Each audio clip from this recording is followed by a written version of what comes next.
10টি অবতার নিয়েছিলেন, কিন্তু ভাবুন তো, একটি অবতার আজ পর্যন্ত পৃথিবীতে আসেইনি। ভাবছেন কোনটি? এই ভিডিওতে আমরা জানবো, এবং জানবো যখন সেই অবতার ধরণীতে অবতরণ করবেন তখন কি হবে। প্রথম অবতার মৎস্য অবতার। যখন মহাপ্রলয় এলো, সবকিছু জলে ডুবে গেল। রাজা মনু একটি ছোট মাছ পেলেন, যে দিনে দিনে বিশাল হতে লাগলো। শেষে জানা গেল এই মাছই ভগবান বিষ্ণুর মৎস্যরূপ। তিনি মনু, সপ্তর্ষি এবং সমগ্র বেদসমূহকে রক্ষা করেছিলেন। দ্বিতীয় অবতার কূর্ম বা কচ্ছপ অবতার। সমুদ্র মন্থন শুরু হলো, কিন্তু মন্দার পর্বত ডুবে যেতে লাগলো সমুদ্রে। ঠিক তখনই ভগবান বিষ্ণু কূর্ম অবতারে রূপান্তরিত হলেন এবং নিজের পিঠে সেই বিশাল পর্বতকে ধরে রাখলেন। এইভাবেই সম্ভব হয়েছিল অমৃতের প্রাপ্তি।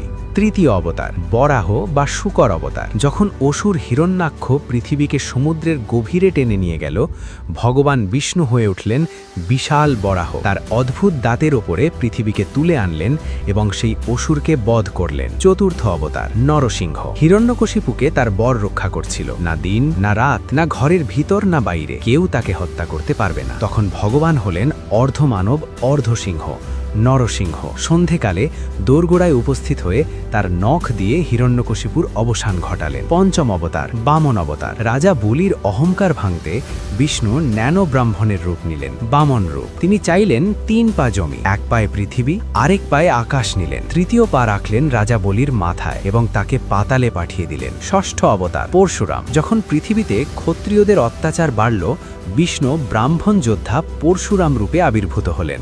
নিজের পরশু বা কুঠার দিয়ে অধর্মের শক্তিকে নির্মূল করলেন। সপ্তম অবতার শ্রীরাম। ত্রেতা যুগে জন্ম নিলেন রঘুকুলের রাম।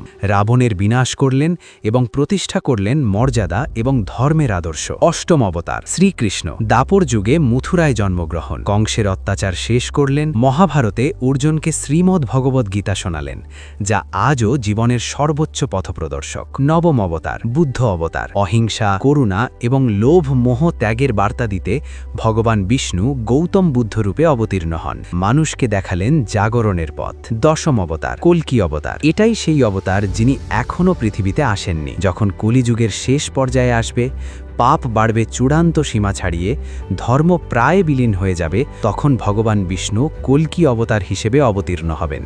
তিনি সাদা ঘোড়ার পিঠে, হাতে ঝলমলে তলোয়ার নিয়ে আসবেন, অন্যায়, পাপ ও অধর্মের শেষ করতে, এবং আবার শুরু হবে নতুন যুগ, সত্য যুগের পুনরুত্থান।